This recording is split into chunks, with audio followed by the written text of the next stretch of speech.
테마가 누가 요한을 놓고 우리가 일단은 시간대별로 나누자 그랬어요. 시간. 자, 예수님의 탄생을 기점으로 해서 마태복음, 마가복음, 누가복음, 요한복음을 한테 부어놓고 시간대별로 한번 줄을 세워보자. 근데 이 줄 세우기가 상당히 어렵다는 거예요. 제가 너무 헷갈려요. 그래서 지금도 하다가 계속 멈추고 또 하다 답답하면 제가 옥상을 올라가거든요. 이 머리가 안 돌아서 답답하면 옥상 올라가고 가서 한참을 머물다가 와요. 거기서 머리를 좀 식훈이라고 너무 헷갈리니까 이제 나중에 이 회로가 뒤엉켜가지고 그래서 이 시간대별로 시간 나누는 게 너무 힘들더라고요. 그 다음에 장소로 통해서 구분을 해보자 그랬어요. 장소, 사역의 장소. 사역의 장소는 어디를 중심으로 하자 그랬죠? 예루살렘과 예루살렘 사역이냐 갈릴리 사역이냐 이 두 가지를 놓고 그리고 나머지 뭐 베다니에서도 많은 역사들이 일어나요. 그리고 여리고에서도 사건들이 일어나지만 그런 것들을 이제 주로 여리고 같은 경우는 유다 쪽으로 들어가 예루살렘 근방으로 보면 되지만 베다니는 전혀 이방인의 나라 저쪽으로 쭉 빠지거든요. 그래서 그렇지만은 주로 크게 사마리아 쪽도 사건들이 있고 또 저기 이쪽에 벳박에 아니 저기 누구야 수로보니게 여인의 사건 두로와 시돈 쪽에서도 사건들이 있고 그러지만은 크게 나누어서 남과 북으로 나누어서 예루살렘 쪽 사역이냐 갈릴리 사역이냐 이 두 가지로 보자 그랬습니다. 그리고 그 다음에 이제 사역의 대상이 누구냐 사역의 대상이 누구를 향해서 사역을 했느냐 이걸로 우리가 마태, 마가, 누가를 구분하면서 보자. 자, 대상이 누구라 그랬죠?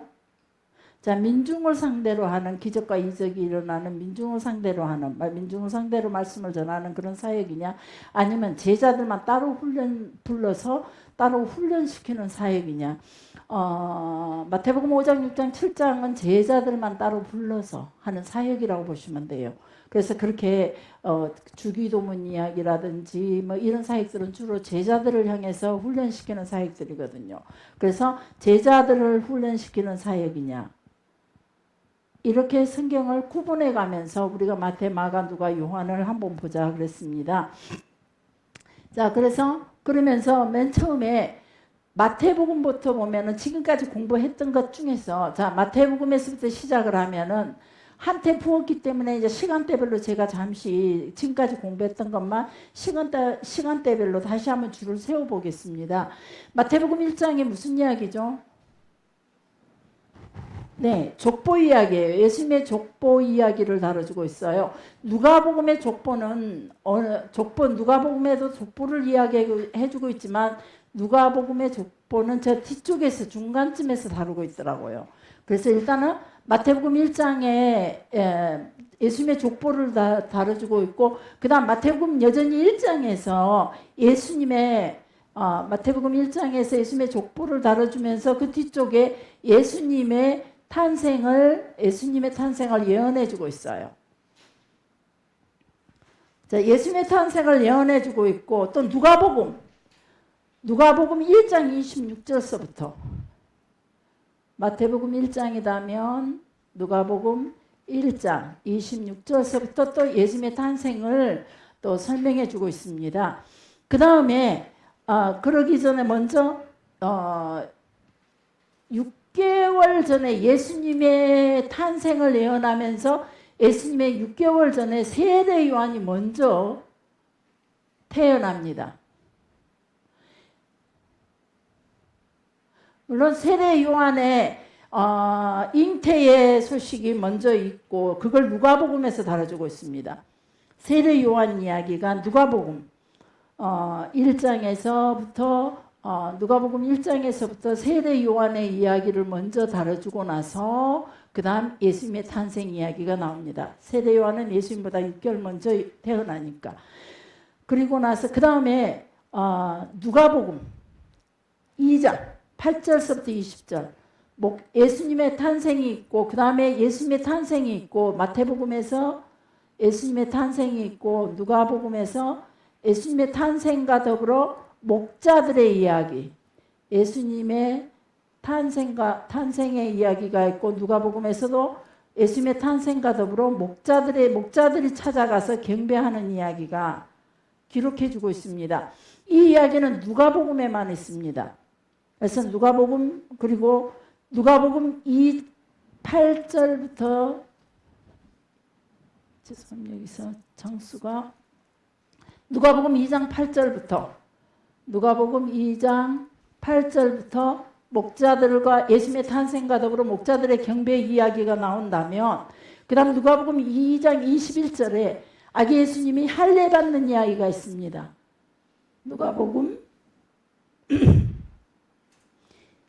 아기 예수의 할례 이야기를 다뤄주고 있습니다.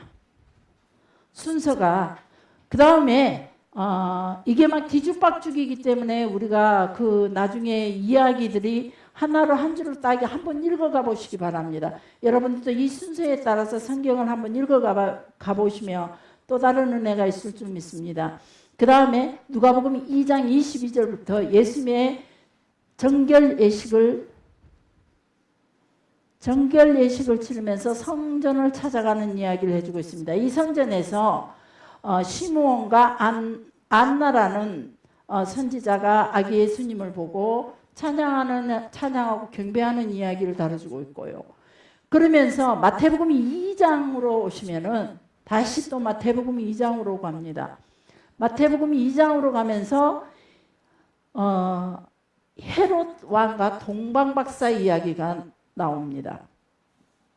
헤롯 왕과 동방박사 이야기.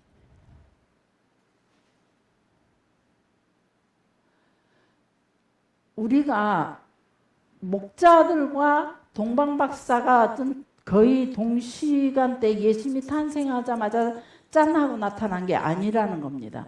동방박사는 한참 뒤에 나타납니다. 자, 그래서 헤롯 왕과 동방박사가 나타나서 동방박사가 헤롯 왕을 찾아가죠. 동방에서부터 별을 보고 유대인의 왕이 나실 거라는 것을 과거에 구약 성경의 예언을 보고 찾아오게 됩니다. 찾아와서 헤롯 왕에게 유대인의 왕이 어디서 났는지를 묻습니다. 근데 헤롯 왕이 전혀 금시초문이거든요. 그래서 당신들이 찾게 되면 나한테도 알려주시오. 나도 가서 경배하겠습니다. 라고 했는데 그리고는 동방박사가 아기 예수를 찾아가서 경배 들고 나자 주의 사자가 나타나서 동방박사에게 다른 길로 가라. 그리고 아기 예수님과 그 가족 요셉에게는 빨리 아기를 데리고 애굽으로 떠나라라고 말합니다. 그런데 그 사이에 벌써 이 정도 이 애굽으로 떠나는 나이는 낳자마자 바로 떠난 게 아니라는 겁니다. 갓난 아이를 데리고 이제 막 태어난 아이를 데리고 애굽으로 가신 게 아니고 조금의 시간에 갭이 있다는 겁니다. 그래서 2장 13절부터 15절은 아기 예수를 2장 13절부터 15절은 아기 예수를 데리고 애굽으로 가는 이야기가 그려주고 있습니다. 애굽으로 피신을 갑니다. 애굽으로 피신을 가고 그 다음에 2장 6절부터 18절은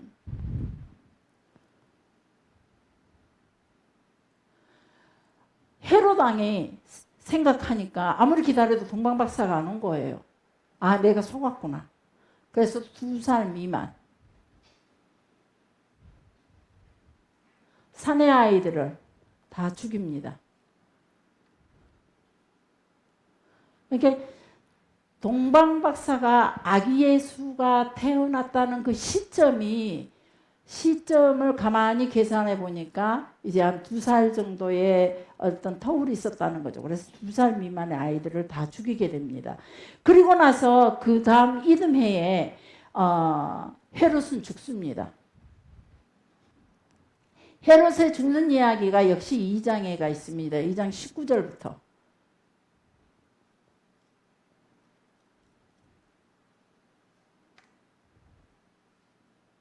자, 헤롯의 죽음이 있습니다.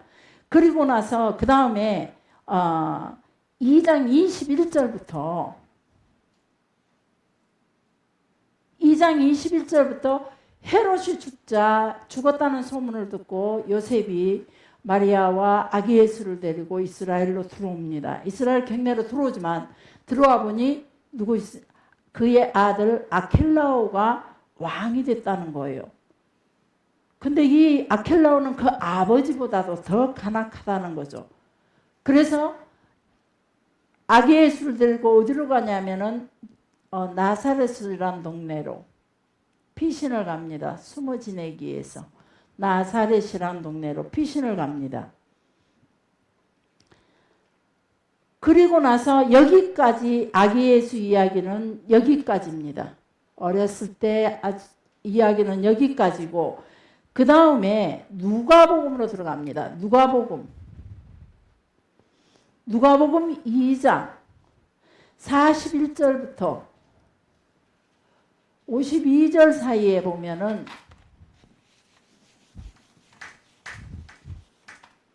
누가복음 2장 41절부터 52절 사이에 보면 12살 시절에 예수님에 나옵니다. 예수님이 유월절을 맞이하여 성인이 된 그때 성인식 12살이면 성인식 할 때입니다. 이때 유월절을 맞이해서 예루살렘에 오십니다. 그리고 예루살렘에서 유월절을 지내고 엄마 아버지가 예수님의 엄마 아버지 요셉과 마리아가 한참을 한 3일 길을 가게 됩니다. 가다가 보니까 아기 예수가 없는 거예요. 왜 이런 일이 일어날 수 있을까? 어떻게 하루 길 조금만 가도 내 옆에 아들이 없었으면 찾았을 텐데 충분히 이해가 갑니다. 그때 당시 우리 가족별로 우리 가족만 단란하게 우리 네 식구만 가는 게 아니라 이 공동체가 같이 움직였어요. 6월절 때. 그래서 공동체가 같이 움직이다 보니까 서로 섞여서 어린아이들은 어린아이들끼리 놀고 어린아이들과 함께 어울리면서 갔기 때문에 그 머릿속에 있겠겠니 하고 갔는데 가다가 이틀을 지나도 가서 보니까 안 보이는 거예요. 그래서 그때서 아들 예수님을 찾으니 안 보이니까 그때서 요셉과 마리아는 도로 뒤돌아옵니다. 뒤돌아 사흘 만에 예루살렘 성전에 도로 돌아와서 보니 예루살렘 성전 안에서 서로 이야기를 나누며 있는 거죠.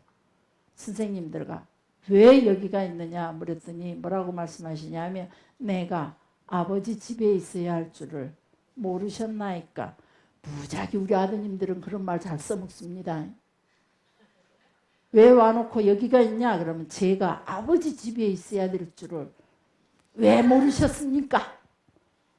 이러면서 왜 왔으면 저녁밥부터 같이 먹게 들어와서 인사부터 하지 그랬냐 그러면 그 대답을 종종 잘하더라고요. 좀 하여튼 우리가 그 아기 예수를 어떻게 아들 예수를 아기는 아니죠. 아들 예수를 어떻게 모르고 지나갔을까? 충분히 있음직한 일이라는 겁니다. 성경에 대해서 저한테 오해 사지 말으라고 저도 그 일을 겪어봤습니다. 자, 그래서 그런 사건들이 잠시 여기가 기록되어 있습니다. 그 사건이 기록되어 있고 그 다음에 마태복음 3장으로 갑니다.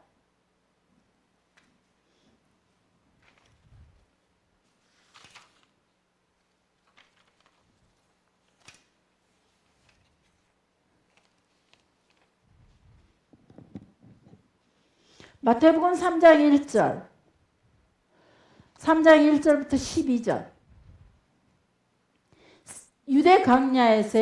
유대 강야에서 집회를 하고 있던 세례 요한 앞에 예수님이 그때 나타나십니다. 요단강에서 회개의 물세례를 베푸실 때 예수님이 그곳에서 요한에게 물세례를 받으시고 성령 세례를 받습니다. 그리고 마가복음에 같은 이야기를 기록해주고 있습니다. 마가복음 1장 마태복음 같은 이야기가 마태복음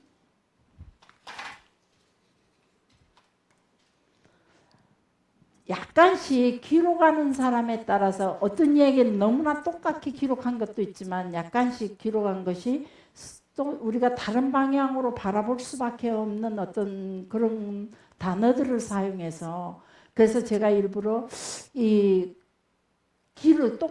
같은 상황을 기록했던 내용들을 여러분과 같이 똑같이 보고 지나가려고 합니다. 그러나 예수님의 세례 이야기는 거진 비슷합니다. 마태복음 3장 1절부터 예수님의 세례를 받으시고 물세례와 성령 세례를 받으신 이야기들을 다뤄주고 있고, 마가복음 1장, 마가복음은 딱 펴자마자 예수님의 성령 세례 받으신 사건을 먼저 시작을 하고 출발을 합니다. 그래서 예수 그리스도의 복음의 시작이라. 그러니까 마가는 예수님의 사역의 출발을 어디로 보고 있느냐? 마태복음은 예수님의 복음의 사역의 출발을 나중에 갈릴리 쪽에서 드디어 예수님께서 말씀을 선포하시더라. 회개하라, 천국이 가까웠다 라고 갈릴리 쪽에서 그렇게 기록해주고 있습니다. 근데 마가복음은 예수님께서 세례 요한 앞에 서는 순간부터 사역의 출발로 보고 있다는 겁니다. 서로의 생각에 약간 차이에서 기록된 것들을 여러분이 한번 읽어보면서 이렇게 했구나라고 생각하면서 성경을 읽어보시기 바랍니다. 그러면 성경이 재밌습니다. 그리고 요한복음 1장 18절부터 같은 이야기를 계속 해주고 있습니다. 요한복음. 그리고 이 누가복음 3장 3절부터 예수님의 그 세례 요한에게 세례 받았던 이야기들은 전부 다 같이 이렇게 다뤄주고 있습니다. 그리고 누가복음 3장 17절부터 세례 요한의 복음 전파와 회개의 세례를 기록해주고 있으면서 예수님의 성령 세례 이야기까지 다뤄주면서 누가복음 3장 23절부터 누가가 예수님의 족보를 기록해주고 있는데, 마태복음의 족보는 아브라함 때부터 아브라함이 누구를 낳고 이렇게 아래로 예수님까지 족보를 그려주고 있다며, 여기 누가복음은 예수님부터 예수님의 그 위는 누구요? 예수님의 아버지의 위는 누구요? 쭉 올라가면서 어디까지 올라가냐? 쭉 노아 때 아담까지 이루고 있다는 겁니다.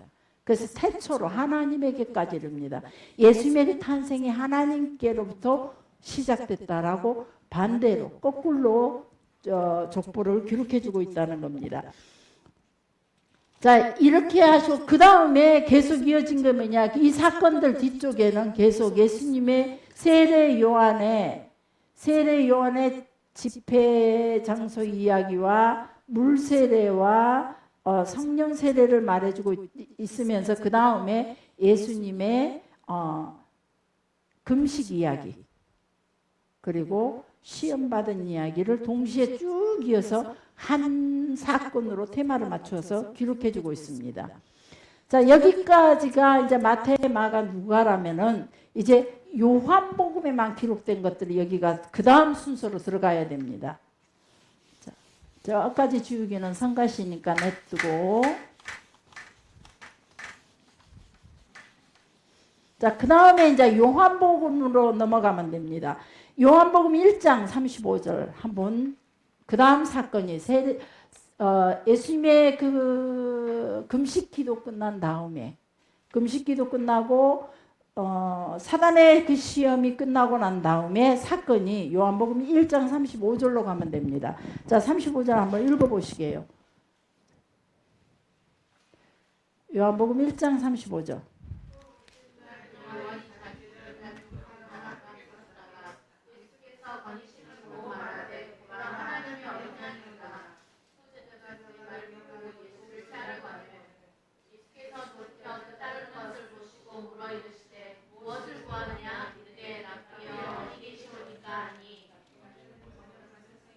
아멘. 자, 여기서부터 예수님의 금식기도 끝난 다음에 예수님께서 5명의 제자를 만납니다. 지난번에 한번 5명의 제자를 만난다고 말씀을 드린 적이 있습니다. 자, 첫 번째 35절에 보면은 요한의 원래는 요한의 세례 요한의 제자였습니다. 농사를 갈릴리의 호수에서 고기를 잡는 어부였지만 매 집회 때마다 자신의 그 고향을 떠나서 세례 요한의 집회 장소에 쫓아다니던 세례 요한의 특별한 제자들이었습니다. 이 제자들이 예수님 세례 요한의 소개를 받고 이제 예수님의 제자로 스승을 바꾸는 이야기를 지금 요한복음 1장 35절에 기록해 주고 있습니다. 요한복음 화면에 못 띄워주나요? 여전히 지원이 안 되나요? 주일날은 잘 되던데.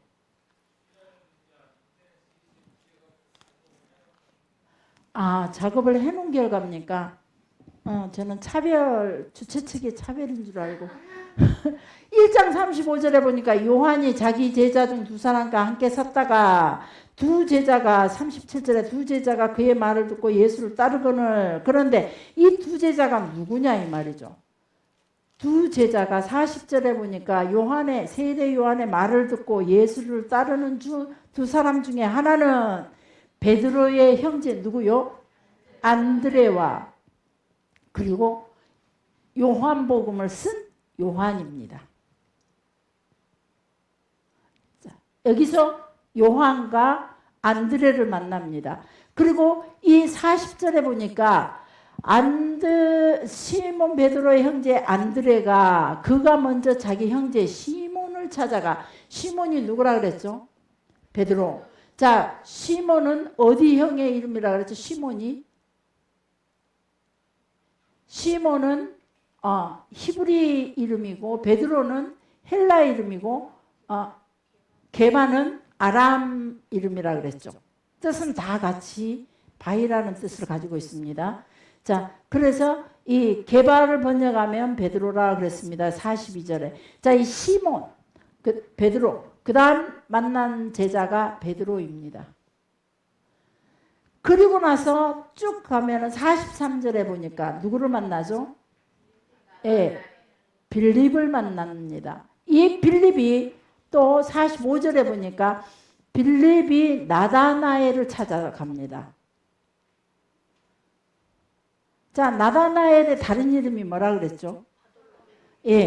바돌로메라 그랬습니다. 성경에서 바돌로메, 바자가 들어가는 건 누구의 아들이라는 뜻이라 그랬죠. 돌로메의 아들 나다나엘입니다. 돌로메의 아들 나다나엘. 그래서 앞에가 바자가 들어가면 누구의 아들이라는 히브리적인 표현법입니다. 자, 그래서 이렇게 하나, 둘, 셋, 넷, 다섯 분을 제자들을 만납니다. 이 이야기가 그 다음 순서로 들어간다는 겁니다. 그리고 5명의 이 제자를 만나고 나서 이때쯤 이제 우리가 생각해 봐야 할 것은 뭐냐면은 예수님께서 이제 나사렛에서 사시다가 나사렛에서 떠나서 지금 예루살렘에 오셨는데 나사렛에서 예루살렘까지 갈릴리에서 예루살렘까지 오는 데는 약 3일 길이랍니다. 3일 길을 도보로 오면은 예루살렘에 도착한다는 거죠. 그럼 3일 플러스 또 며칠간 기도했죠? 유다 광야에서 40일간 기도했습니다. 40일 기도하고 그리고 나서 이렇게 또 여기서 일들이 몇 가지 있고 왔다 갔다 어떤 일들이 있고 제자들을 만나고 뭐 세례를 받으시고 이런 이야기를 전부 다 플러스 시키면 약 50일 전에 예수님께서는 저 갈릴리에서 지금 여기 유다 강야 쪽으로 내려오셨다는 겁니다. 예루살렘 쪽으로. 그래서 약 50일 정도 전에 내려오셔서 갈릴리에서 예루살렘으로 이동했습니다. 갈릴리에서 예루살렘으로 이동하셨다는 거죠. 자, 여기에서 이제 다시 갈릴리 지방으로 다시 이동을 합니다. 예루살렘에서 이제 다시 갈릴리로 제자들을 만나면서 그런데 이 성경에 보면은 이제 뭐라고 말씀해 주고 있냐면은 방금 그 제자들을 만나는 길 중에 요한복음 1장 43절에 보니까 갈릴리로 가시려는 중에 빌립을 만나시고 이제 갈릴리로 지금 출발하시면서 가는 길 도중에 빌립을 만났다는 거죠. 자, 그 다음에 요한복음 2장 1절로 갑니다. 이 요한복음 1장 35절에서 이제 요한복음 2장 요한복음 2장 1절로 자, 2장 1절에 무슨 사건이 일어나죠? 11절까지의 사건은 가나 혼인잔치의 사건입니다.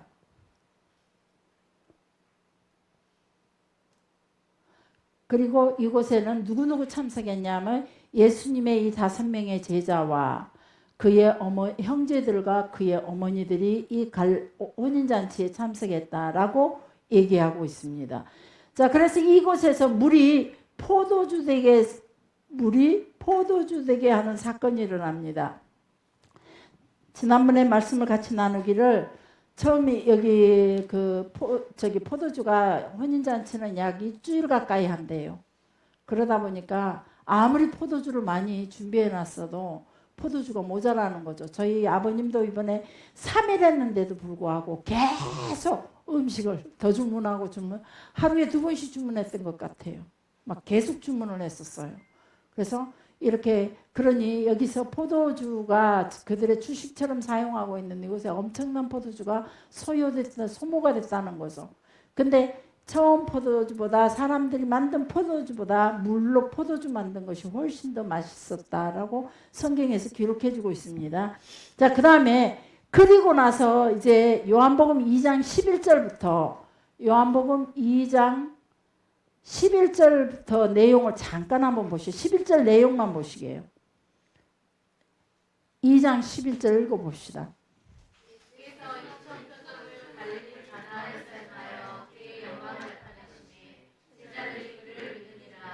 그 다음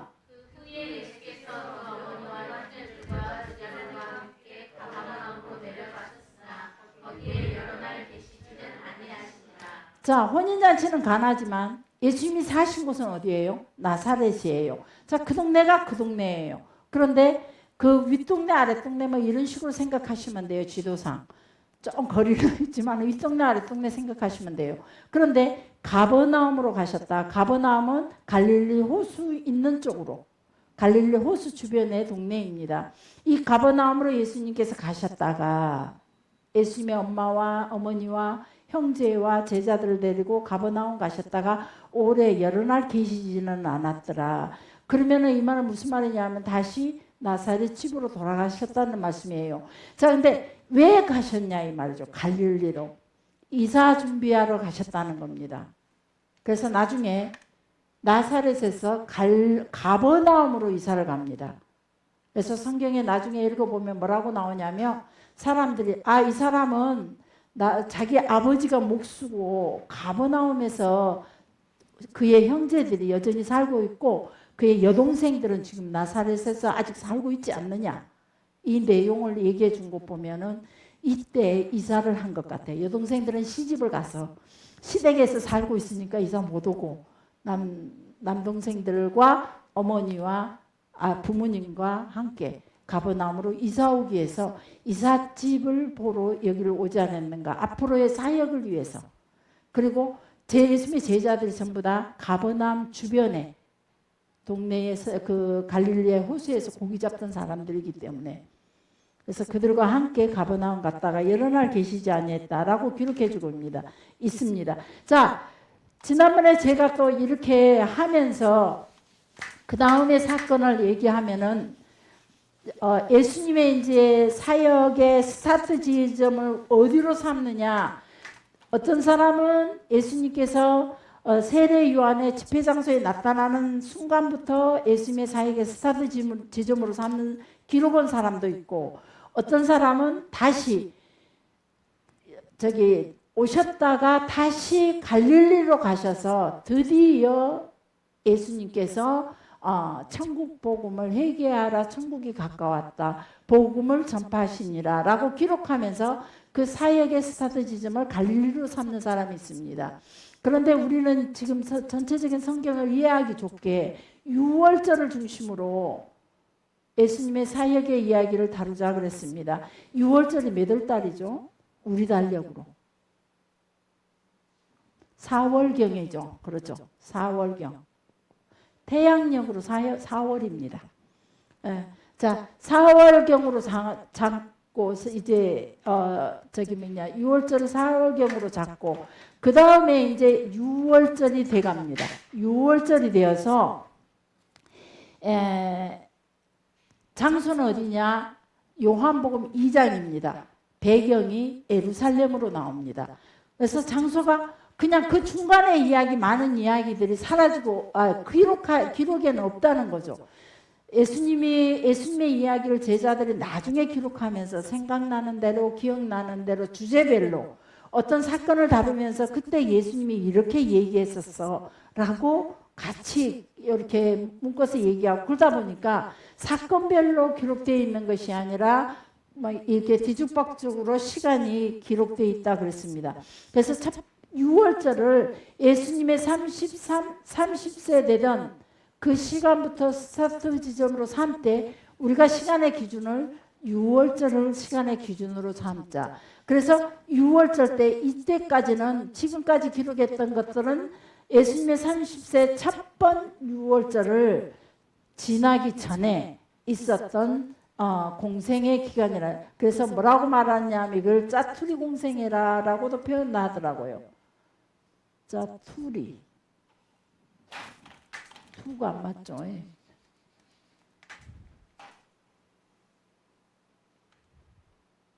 짜투리 공생의 기간이다라고 얘기하더라고요. 그래서 예수님이 세례요한 집회 장소 오는 그 순간부터 6월절까지를 짜투리 공생이라 말하고 여기서부터 6월절서부터 이제 예수님의 공생의 시간을 3년으로 잡는 거죠. 그래서 첫 번 6월절이 있고 두 번 6월절 있고 세 번 6월절 있고 네 번째 6월절 때 예수님이 십자가에 죽으시는 이야기입니다. 자, 요한복음 2장 13절 보시면 요한복음 2장 13절부터 보시면은 우리가 잘 알고 있는 무슨 사건이죠? 성전 청결 사건입니다. 이게 4월 중순쯤입니다. 4월 중순쯤 있었던 태양력으로 4월 중순쯤 있었던 시간입니다. 그래서 그리고 2장 17절까지 2장 13절부터 17절까지 성전 청결 사건이 있었고 23절부터 2장 23절부터 25절까지는 6월절 기간 내내 예수님께서는 예루살렘에 계시면서 많은 표적을 나타내십니다. 이 장소가 예루살렘이라는 겁니다. 그리고 요한복음 3장으로 넘어가서 요한복음 3장 1절에 보면은 지난번에 공부했던 니고데모 이야기가 나옵니다. 산헤드린 공의회 회원으로 있던 간언이라는 이름으로 나옵니다. 자, 니고데모 이야기를 만나시고 22장부터 3장 22절부터는 예루살렘에서 급부상합니다. 왜 그러냐면 조금 전에 예루살렘 성전의 청결 사건이요 대단한 이슈였다는 거죠. 그때 당시 그 사건은 지금도 아마 우리 순천제일교회에서 누군가가 그렇게 했다면 그거는 금방 엄청난 큰 사건으로 이슈가 될 겁니다. 그런데 그때 당시 예수님 시대의 6월절 때, 그것도 6월절 때 전 세계적으로 많은 사람들이 모여드는 그 시간대 청결 사건은 이미 엄청난 사건으로 사람들의 입에 오르내리고 있었다는 거죠. 근데 우리가 기억해야 할 것은 이 소문이 예루살렘만 있는 것이 아니라 사람의 입에서 입으로 해가지고 전국으로 이미 세계 열방으로 이 사건은 퍼지고 있다라고 생각을 해야 될 겁니다. 나사렛에서 어떤 젊은 청년이 왔는데 그 청년이 성전에서 그렇게 했다는 거죠. 그것은 그냥 조용한 사건이 절대 조용히 치러질 수 있는 사건이 아니라는 겁니다. 그래서 여기에서 벌써 예루살렘에서부터 이제 그리고 나서 기적과 이적들이 일어나니 이 사건은 엄청난 사건이에요. 그래서 예루살렘에서 이미 예수님이 급부상하신 상태로 요한복음 4장 3절로 가보면 예수님께서 이 유다로 다시 유다에서 4장 3절 갈릴리로 다시 가십니다. 유다를 떠나사 예수께서 유대를 떠나사 다시 갈릴리로 가실세 그렇게 기록해 주십니다. 여기를 꼭 좀 보셔야 될 것 같아요. 자, 요한복음 4장 3절 시작. 아멘. 마태복음 4장 12절 같은 시간대 같은 사건을 가지고 말하고 있습니다.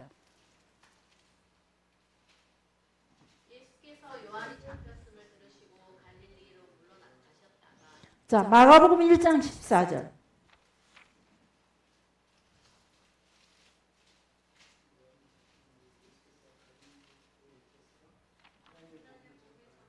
아멘. 자, 사실은 여기 이전에 니고데모 사건들을 우리가 지난주에 잠깐 공부하면서 읽었을 때 이때는 아직 요한이 잡히지 아니하였더라라는 구절을 봤습니다. 근데 그때는 아직 요한이 사로잡히지 않았는데 지금 예수님께서 갈릴리로 가시는 그 순간에 보면은 다른 마태나 마가는 이때 세례 요한이 잡혀서 감옥에 갇혔다는 겁니다. 왜 갇혔을까요? 헤롯 왕이 동생 빌립의 아내를 취하여 아내를 삼아서 그게 잘못됐다라고 지적하는 바람에 그만 그에 의해서 감옥에 들어가게 됩니다. 자, 이 예수님께서 세례 요한이 잡혔다는 얘기 소식도 들으시고 그리고 나서 이제 그러니까 이 사건에 니고데모 만난 다음에 무슨 사건이 있냐면 세례 요한이 잡힌 사건이 있다는 요한이 잡혀서 감옥에 있다는 이야기가 사건이 있다는 거죠. 그리고 나서 예수님은 이제 갈릴리로 가십니다. 갈릴리로 오셔서 하나님의 복음을 전파하며 라고 기록해 주고 있습니다. 자, 근데 갈릴리로 가시지만 가는 도중에 갈릴리로 가는 길에 어디를 가시냐면 사마리아를 통과합니다. 이 사마리아 이야기도 요한복음에만 기록되었습니다. 요한복음 4장 4절 요한복음 4장 4절에 사마리아로 통과를 합니다. 수가라는 동네 우물가에서 사마리아 여인을 만납니다. 자, 여긴 수가라는 성을 통과하면서 사마리아 여인과 만나서 예배에 관해서 서로 이야기를 합니다. 자, 여기서 우리가 잠깐 짚어보고 가야 할 것이 룻, 다말, 그리고 사마리아 여인, 나인성 가부, 이 사람들은 하나같이 계대법에 걸린 사람들입니다. 자, 계대법이 뭐라 그랬죠? 계대법은 내 남편이 죽으면 내 남편의 동생과 본인이 아이를 가질 수 있도록. 그래서 남편 대신 하나님께서 지정해 주신 그 기업을 이어받을 수 있는 아이가 생산이 돼야 됩니다. 그 아들이 생산이 돼야 되는데 아이가 없이 남편이 죽을 때에 시댁의 식구들 다말도 그래서 남편이 죽자 그의 남편의 동생하고 또 하룻밤을 지냈지만 그 남편의 동생이 형님에게 그 재산을 주고 싶지 않았던 거죠. 돌아가셨지만 그건 자기 몫으로. 그래서 밖에다 설정하면서 하나님 말 진노를 사고 죽게 되자 이제 막둥이 아들이 남았습니다. 그때 유다가 또 아들이 죽을까 봐 다말을 쫓아보내버리죠. 친정으로. 막둥이가 아직 덜 컸으니 다 클 때까지 기다리라. 그리고 친정으로 보냅니다. 친정으로 보내는데 가만히 다말이 보니까 도저히 막둥이 시아제가 다 성장했는데 남자로 자기를 안 불러줘요.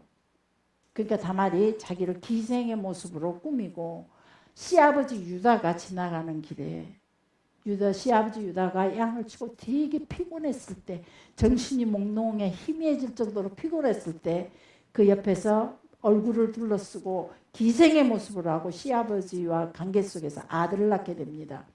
그래서 가부가 시아버지 소문을 들었어요. 며느리가 당신 며느리가 가부로 아들도 못 낳고 저러고 친정에 가 있었는데 거기서 그만 임신을 했대. 그래서 며느리를 불러다가 이제 책임을 묻고 돌로 쳐 죽이려고 했을 때에 시아버지에게 징표를 받았던 것을 보여주면서 이 아이의 아버지입니다 그랬더니 유다가 이렇게 말했죠.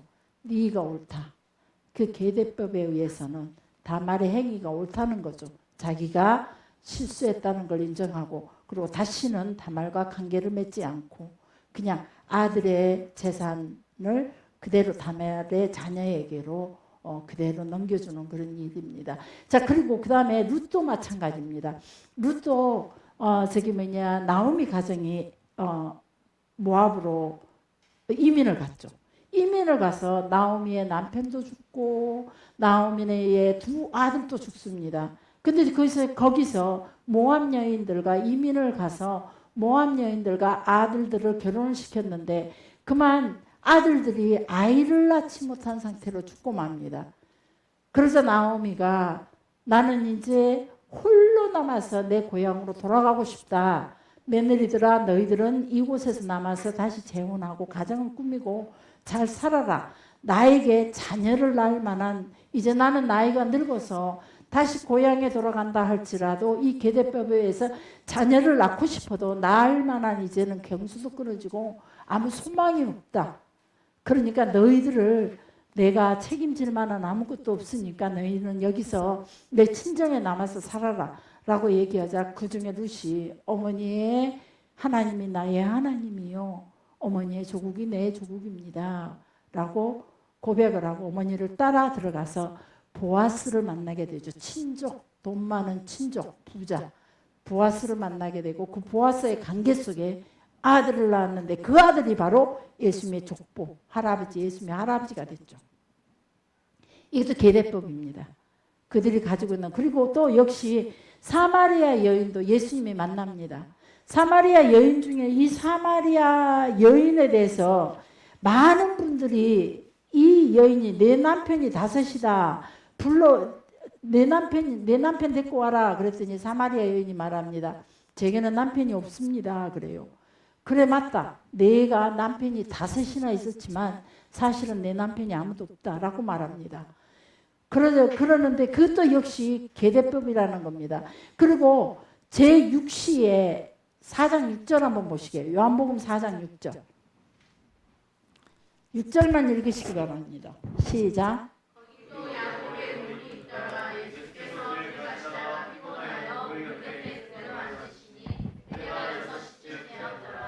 네, 자, 거기에 시간이 나왔나요? 6시로 나왔죠. 이건 로마식 계산법이 오후 6시입니다. 태양력이니까 오후 6시입니다. 그런데 이게 대부분 목사님들이 이 설교를 낮 12시로 해석을 합니다. 유대식 시간으로. 그러다 보니까 낮 12시는 햇빛이 가장 최고로 뜨거운 시간입니다. 그래서 다른 여자들이 물깃는 시간에 그 시간에 최고 뜨거운 시간에는 물길러 가지 않습니다. 그래서 대낮에 다른 사람들이 이 여자는 부정한 남편이 다섯이나 있었다는 말은 무조건 부정한 여자, 술집 여자, 방탕한 여자로 취급했다는 거죠. 그래서 낮 12시에 사람이 아무도 없을 때에 부끄러우니까 혼자 물길로 갔다 이런 설교들을 많이 했습니다. 그렇게 많이 해석을 했다는 거죠. 근데 이게 저희가 가서 이스라엘 쪽에 가서 공부를 하기는 이들의 이걸 제6시로 로마의 계산법으로 따지면 오후 6시라는 겁니다. 오후 6시인데 사마리아 보면은 이때 당시 오후 6시면은 보통 사람들이 6시에 물길로 가는 시간입니다. 저도 어렸을 때에 동네 우물이 하나였거든요. 그래서 꼭 저녁 아침에 물기르다 놓고 대낮에 여름 대낮에는 물기르러 안 가요. 너무 더우니까. 그래서 여름에는 안 가고 단지 점심을 먹으면서 시원한 물을 어른들이 찾으면 주전자 하나 들고 제가 시원한 물들을 얼른 동네 우물가로 가서 물 떠가지고 와서 그걸로 점심을 먹고 점심 드시고 시원한 물 마시거든요. 그리고 저녁밥 하기 전에 해질녘에 저녁밥 하기 전에 이제 양동이를 들고 물을 기르러 가요. 그리고 물 기르러 가면 거기 그 우물가에 동네 친구들도 많이 와 있고 아주머니들도 많이 그때 물 기르러 많이 와요. 근데 여기서 여인이 혼자 있었다. 혼자라는 사마리아 여인 혼자를 이 글로 그려놨기 때문에 무조건 부정한 여인으로 취급하는데 이거는 계대법에 걸린 여자라는 거죠. 계대법에. 그래서 남편이 5이 있었지만 이 여자가 끝내 불임으로 자녀를 갖지 못했던 사람이라고 해석해주고 있더라고요.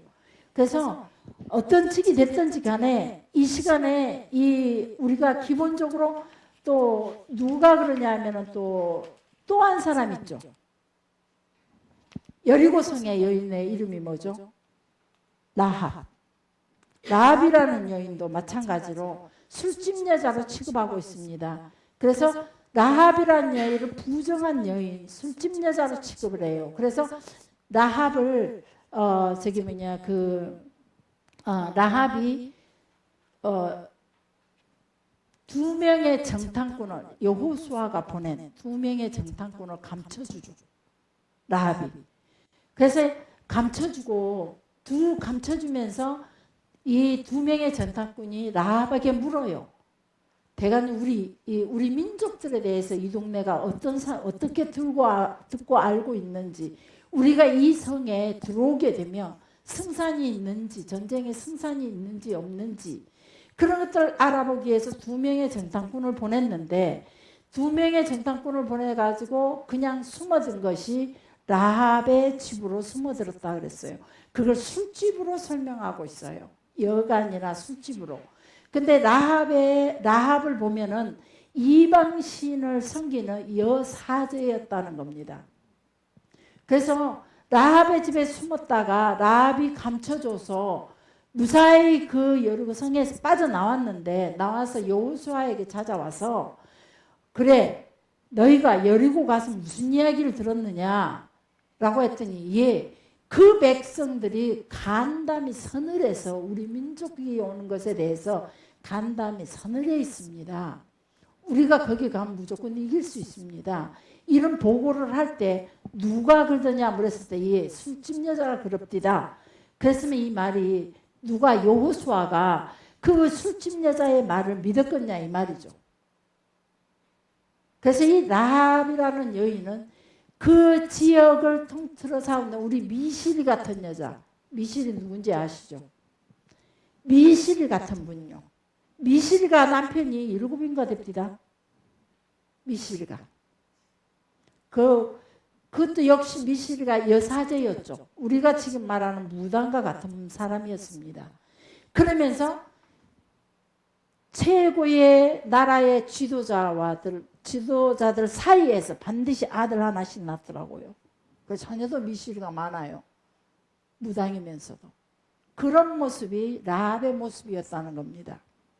이런 것들을 우리가 다시 성경을 읽을 때 기본적으로 이런 것들을 어느 정도 알고 성경을 이해해야지. 무조건 부정하다라고 하니까. 그래서 우상을 숭배하는 여자라서 부정한 거고 하나님께서 가장 부정한 것은 무엇으로 따지냐면 우상을 섬기는 사람을 부정하다, 가장 더럽다라고 말합니다. 두 번째, 음란한 사람이기도 하죠. 그러나 이 우상을 섬기는 사제들에 대해서 저희가 지난번에 옛날에 공부를 하면서 창세기부터 계시록까지 읽어가면서 그 시대의 우상 섬기는 모습에 대해서 설명을 했죠. 남자들은 여사제에게 제물을 드리고 신과 내가 하나가 교합하는 의미로 성교의 관계를 가진다는 거죠. 그 신과 내가 하나가 되는 거죠. 여사제들이 대부분이 그때의 여사제들이 그런 모습을 가졌고, 남자 사제들은 여자를 상대로 여자들이 남자에게 제물을 드리고 관계를 갖고 신과 내가 하나가 되었다. 지금 우리 한국에서도 종종 이단의 교주들이 그러죠. 신과 내가 나와 관계를 갖는 것이 신과 하나가 되는 길이라고. 이렇게 이런 방식들을 우리가 성경에 이런 것들을 보고 세상을 바르게 판단하고 바르게 우리가 봐야 된다는 겁니다. 자, 그래서 여기 사마리아 여인도 역시 나인성 가부도 또 제가 설명을 하자면, 나인성 가부는 남편이 없어요. 아들 하나 있었는데 그만 이 아들이 죽어버린 거예요. 그러면은 이 아들이 죽고 나면은 그 다음 나인성 가부에게 지금 우리 시대 이곳에서 가부는요, 걱정 안 해도 돼요. 남편의 재산이 전부 다 가부에게로 부인에게로 가니까. 근데 이때 당시 이스라엘의 계대법에서 보면은 남자가 죽으면 그 재산은 몰수히 그 집안 식구들이 가져갑니다. 그래서 남자가 죽으면 아들 없이 죽으면, 근데 아들이 있을 때는 그 재산이 유업으로 기업으로 받게 되는 거죠. 그게 되지 않을 때는 아들이 없을 때는 그 재산이 바로 형제들에게로, 남편의 형제들에게 가게 됩니다. 가장 가까운 형제가 먼저 가지게 되죠.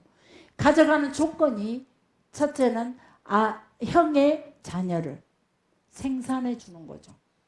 옛날 우리나라에서도 형이 자식을 못 놓으면은 동생이 자식을 낳아서 형에게 입증해 주더라고요. 양자로 주더라고요.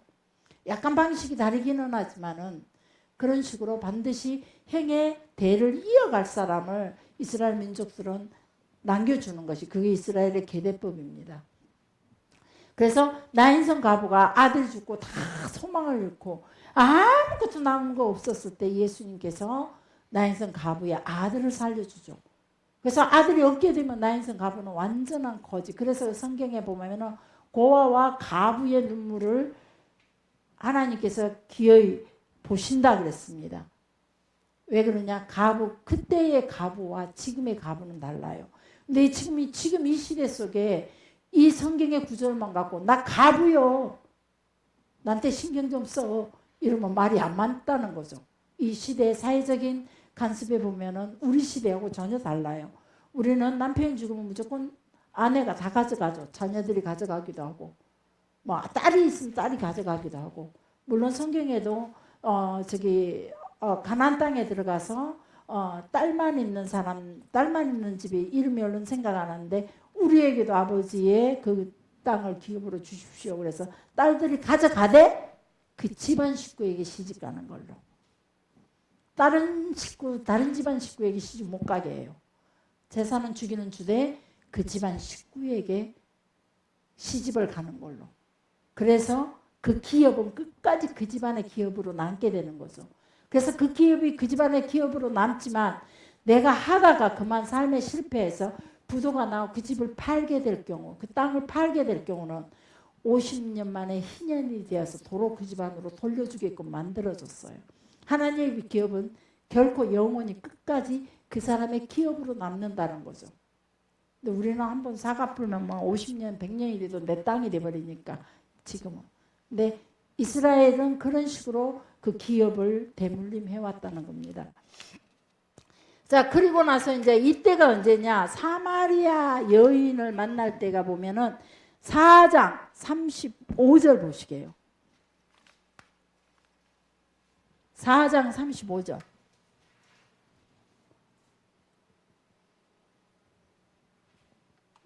읽어보십시오. 너희는 넉 달이 지나야 추수할 때가 이르겠다 하지 아니하느니라. 아멘. 자, 넉 달에 대해서 추수한다 그랬습니다. 추수할 때가 넉 달이 지나야 추수한다. 넉 달이 지나면 언제냐? 4월이라는 얘기예요. 6월자. 이때 추수한다는 거죠. 곡식이 무르익어 추수 때가 가까웠다. 그래서 지금 이 시기가 언제냐? 그러면은 넉 달을 4월에서 넉 달을 빼면은 12월경이라는 거예요. 12월경 사마리아를 지나고 있어요, 지금 예수님께서. 자, 그 다음에 다시 요한복음 4장 3절로 보면 예수님께서 사마리아에서 이틀을 유하다 가십니다. 이틀을 유하다가 4장 46절에 갈릴리 가나로 가십니다. 갈릴리 가나. 자, 갈릴리 가나가 어떤 사건이 있었죠? 혼인잔치 사건이 있었던 자리죠. 6월절 전에 갈릴리 가나에서 혼인잔치가 있었고, 이제 예수님께서 가시면서 갈릴리 가나, 이번에 두 번째 6월절 지나고 나서 갈릴리 가나를 가시는데, 갈릴리 가나에서 이때 무슨 사건이 일어나냐 하면은 바로 왕의 신하의 아들이 가버나움에서 병이 들었다는 거죠. 그래서 그 아들을 고쳐주는 이야기를 다뤄주고 있습니다. 자, 우리가 여기에서 보면은 마가복음 1장 14절에 이 사건을 뭐라고 얘기해 주냐면, 마가복음 1장 14절 보시게요. 요한복음 4장 3절에서는 이틀 후 사마리아에서 떠나 갈릴리로 가셨다. 그 다음에 읽어야 할 구절이 마가복음 1장 14절입니다. 시작.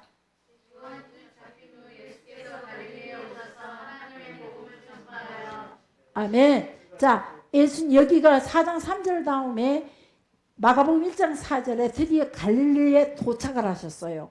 그리고 다시 요한복음 4장 4절에 갈릴리 가나의 왕의 신하를 고쳐주는 사건이 생기는 겁니다. 자, 이 사건 다음에 이 왕의 신하의 병을 고쳐주고 난 다음에 그 다음에 누가복음 4장 16절입니다. 자, 이거는 16절 읽어보게요. 시작.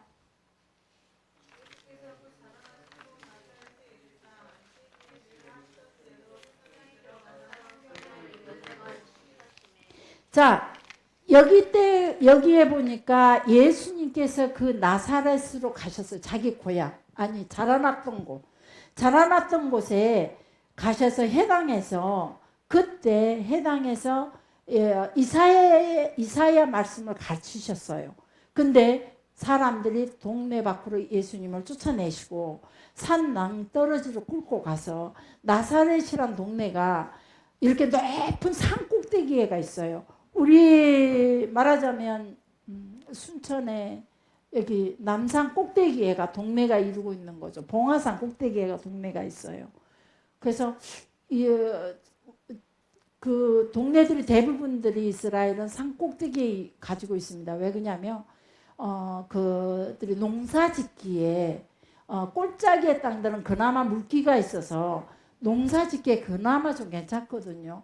그러니까 그 땅들 가운데다 집을 질 수가 없으니까, 그리고 외부의 공격을 피하기가 좋고, 그러다 보니까 산 꼭대기에서 집을 많이 지었답니다. 산동네에다가. 그래서 산 위에다 동네가 있는데, 그런 산 꼭대기에 나사렛도 보면은 완전한 산 꼭대기에가 있어요. 그래서 그 꼭대기에서 이렇게 낭떠러져 있는 대로 예수님을 끌고 가서 밀쳐서 내리치고자 했는데 기적이 일어난 거예요. 예수님이 그 가운데로 살며시 지나갔는데도 아무도 예수님이 지나가신 것을 못 봤다는 거죠. 투명 인간이 되셨어요. 이때 그들의 눈을, 성경에가 이 사건이 몇 군데 있습니다. 투명 인간처럼 보이지 않게 하셨던 사건이. 자, 이렇게 해서 첫 번째 예수님께서 나사렛 동네, 자기 고향 동네에 갔다가 쫓겨나는 사건이 있습니다. 이 사건입니다. 그런데 또 나중에 예수님께서 중간에 나중에 또다시 나사렛을 찾아갑니다. 자기가 컸던 고향 나사렛으로 가서 다시 또 그곳에 가지만은 그곳에서 또다시 복음도 전하지 못하고 또 쫓겨나는 사건이 있습니다.